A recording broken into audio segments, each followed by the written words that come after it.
हमारी जिंदगी का एक के मकसद है बदला। रामधेश सिंह को बड़प्पन का सीढ़ी चढ़ते रोज देखा नहीं जाता। उस हरामी को हमें मिटाना है।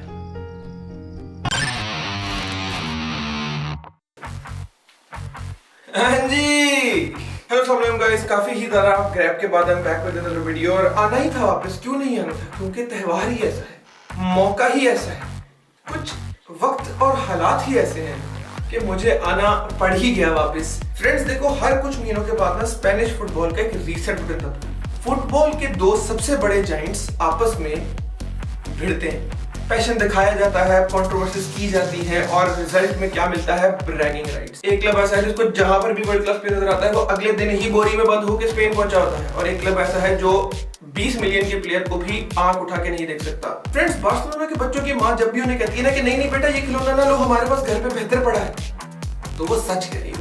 स्टार्टिंग लाइनअप तो अभी तक नहीं आई, but we will go through the available players for both the teams. तो बार्सिलोना की गोलकीपिंग पोजीशन पे भी है वॉइचेक द सुटाजारी शेज़नी, कोचेन और एडर एलर, जो इसके बारे में मुझे कोई खास इंफॉर्मेशन नहीं है। डिफेंसिव पोजीशंस की बात करें तो हमारे पास है बाल्डे, रोनाल्ड अराहो, कुबार्सी, जेरार्ड मार्टिन, कुंडे, एरिक गार्सिया, जॉफरी और जावी एस्पराट, जिसके बारे में अगेन मुझे ज्यादा कुछ नहीं पता। मिडफील्ड की ऑप्शंस की बात की जाए तो हमारे पास अवेलेबल है Pedri, Fermin Lopez, Marcus Aldo, Frenkie de Jong, Bernal और ड्रो फर्नांडिस। फॉरवर्ड के ऑप्शंस में हमारे पास है Ferran Torres, Lamine Yamal, Rashford, Roony Bardghji और एंटोनियो फर्नांडिस।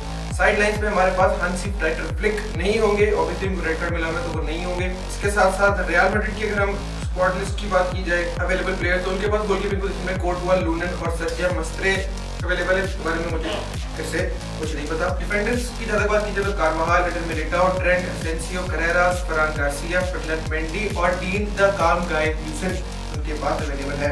मिडफील्ड में जूड, दी बेलिंगम, कामाविंगा, वेलवर्डे, चुआमिनी, आर्दा गुलर और डेनी सेबायोस के साथ साथ फॉरवर्ड्स में Vinicius Junior, Endrick, Kylian Mbappe, Rodrigo, Gonzalo Ramos, Brahim Diaz, Franco Mastantuono available है। मतलब के पूरा ही squad, which is the thing जिसके बारे में हम लोग अभी बात करेंगे। तो रूमर स्टार्टिंग लेवल में प्लेयर टू वॉच जो मेरे हिसाब से रहेंगे उनके बारे में बात करें तो first and foremost obviously no doubt हमारे पास नाम निकल के आता है किलियन द एम्बापे का। किलियन एम्बापे इस वक्त एक रेड हॉट फॉर्म पे बैठा हुआ है, उसको आगे कुछ नजर नहीं आ रहा, पीछे का उसको कुछ पता नहीं है, ठीक है ना। रिवेंज मोड उसका ऑन है। This season he is not just better in terms of goal output, he is dropping back, getting the ball, dribbling players, cut आ रहा है, जा रहा है, चांस बना रहा है, फिनिश कर रहा है, he is everywhere and I am here for it.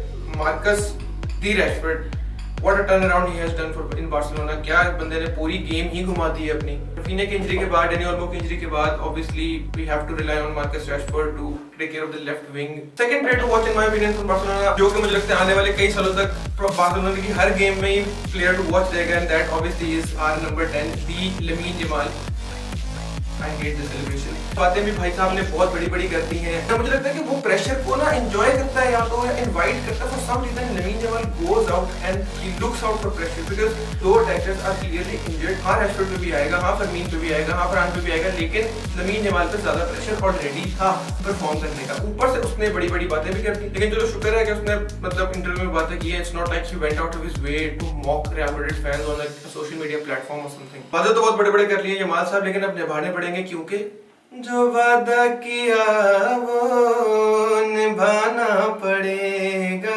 फर्मीन Lopez 2 गोल मारे, इंजर हुआ, इंजरी से वापस आया, पहले स्टार्ट में 3 गोल मारे। हिस्टोरिकली अगर हम इस फिक्सचर को देखें ना तो रियल मैड्रिड हमेशा अपनी कंसिस्टेंट परफॉर्मेंसेस और कंसिस्टेंसी की वजह से हमेशा ही एल क्लासिको में एज फेवरेट्स, हमेशा नहीं तो मोस्टली एल क्लासिको में एज फेवरेट्स ही आती हैं। कहानी इस दफा थोड़ी सी डिफरेंट इसलिए कि last 4 El Clasico real Madrid हारी नहीं है, जलील हुई। At their home, away, in Saudi, everywhere they went against Barcelona, they were clearly dominated. Barcelona के multiple players injured as compared to Real Madrid, इनके सिर्फ 2 प्लेयर इंजर्ड हैं जो कि स्टार्टिंग 11 का पार्ट भी नहीं है। Real Madrid जब एंसेलोटी के अंडर खेलती थी तो वो बहुत ज्यादा डिपेंड करते थे इंडिविजुअल ब्रिलियंस पे। एंसेलोटी हमेशा खुली गेम खिलाता है, फ्रीडम देता है, and he depends a lot on individual brilliance. Basic tactic आगे, बाकी पिच पे he trust his player. Last season वो हर तरह से खुले, क्योंकि जावी अलोंसो के under it is very evident कि रियल मैड्रिड की priority is on keeping position and recovering ball.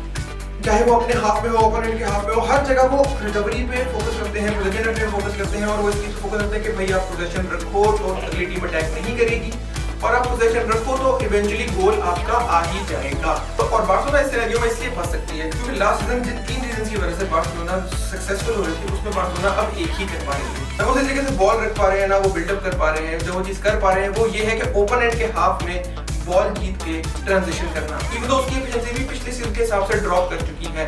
और मेरी प्रेडिक्शन की जहां तक बात है, I think real Madrid will dominate the first 15-20 minutes of the game. वो एक गोल भी रोम देंगे लगे हाथ, और अगर वो गोल नहीं रोम रहे तो उसका मतलब है कि उन्होंने बहुत कोई अच्छा खासा चांस मिस किया है 15-20 मिनट में, क्योंकि वो डोमिनेट करेंगे। बार्सिलोना की अगर आप हिस्ट्री देखो, जिस तरह से वो खेलते आ रही है, वो पहले 10-15 मिनट पता नहीं सो रहे होते हैं, स्लीप मोड पे होते हैं, उनको ऑन होने में थोड़ा टाइम लग जाता है। तो मैड्रिड अगर इस चीज को कैपिटलाइज कर ले, जो कि वो कर भी सकती है, तो they will score an early goal. Barcelona उसके बाद थोड़ी स्टेबल होना शुरू होगी and then match will progress. Final score मेरे ख्याल से जो टीम भी 3 गोल करेगी वो ये मैच जीत जाएगी। Either that can be real Madrid और बार्सिलोना, लेकिन मेरे ख्याल से ये match will end in favor of Barcelona. Madrid will score 2 goals, Barcelona will score 3 goals, 3-2 करके हम ये मैच जीत जाएंगे। It can go other way, either way. Obviously football में कुछ भी हो सकता है। किलियन एम्बापे भाई प्लीज 2 से ज्यादा गोल मत करना। Let's see what happens and I'll see you